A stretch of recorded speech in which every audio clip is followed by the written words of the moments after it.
if you want to hear about when Austin was the CEO of WWF, give me a hell yeah. I said, give me a hell yeah. Yeah, there's nobody in this room with me but my cat, and she can't speak English, and this is taped, so you really can't answer me. But Austin, Stone Cold Steve Austin, was at one point CEO of WWF. Now WWE, though they might be going back to WWF or TKO or whatever they call themselves these days. This was in 1999, at the height of the Vince McMahon Stone Cold feud. Okay, let me lay the groundwork for you.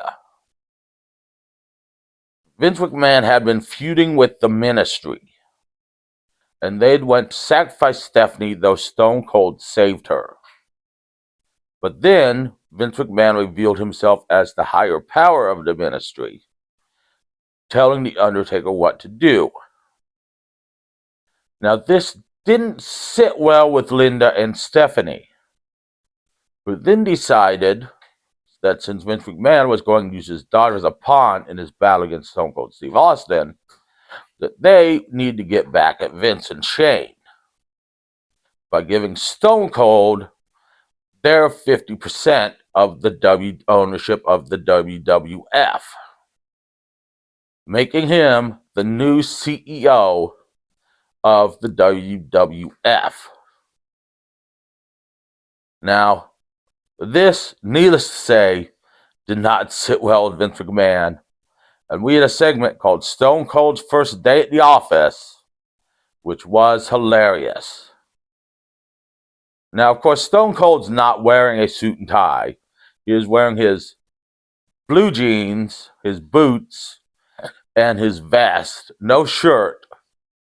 Because why would Stone Cold want to wear a shirt? And the first thing he does is he meets with the receptionist about where his office is, and then tells her how to properly handle a phone call. Then he meets with the board of directors, and then fires one of them who has been with the company for 9 years, and then promotes a mailroom clerk to the board, whose job it is to give him beer. And then orders the board to have a drinking contest. Whoever is left standing hands them each 5 or 6 beers. Whoever is left standing gets to keep their job.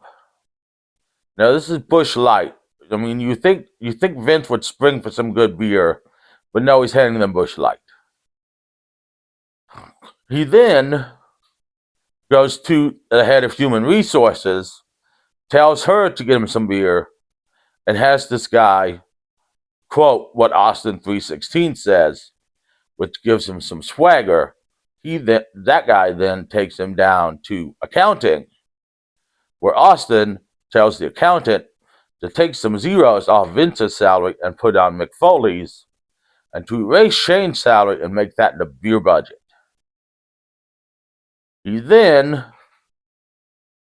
is seen in Vince McMahon's office, and he puts cow manure in Vince McMahon's office, fills it full of cow manure.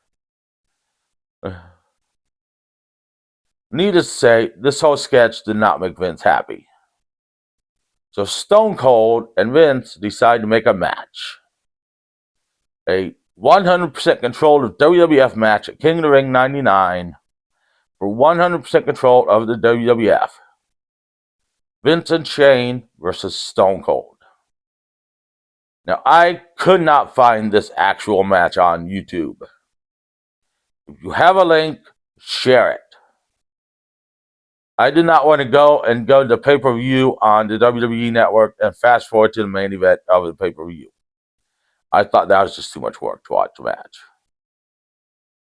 Now, apparently, Austin gives both Vince and Shane a whooping, and then goes to grab the title, goes to grab the briefcase.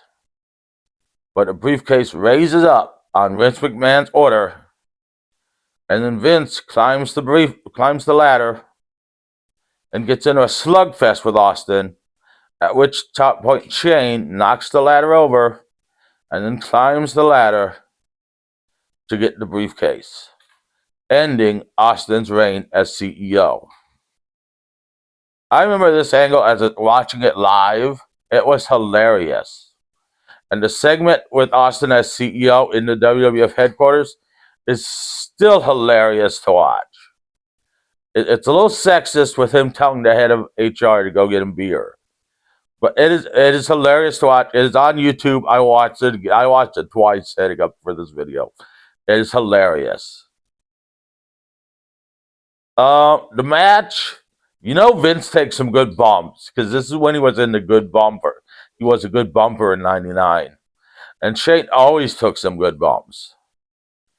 I'm not telling you to watch the entire King of the Ring 99 pay-per-view, but if you can find the match, I'm sure it's good. So that was pretty much Austin being CEO of WWF.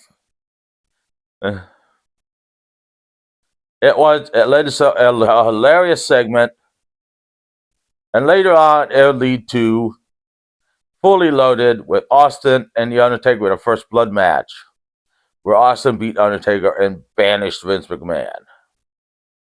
And then Undertaker would go on to become injured, and the corporate ministry would kind of go away. But once again, this was the height of the feud. I always loved Vince because Vince was always willing to do whatever it took to get Austin over.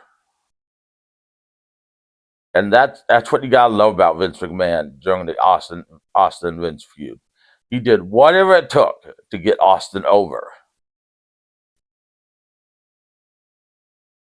Well, that's this week's wrestling show. Join us later in the week when we look at the greatest Dracula movie ever made, Sharkula.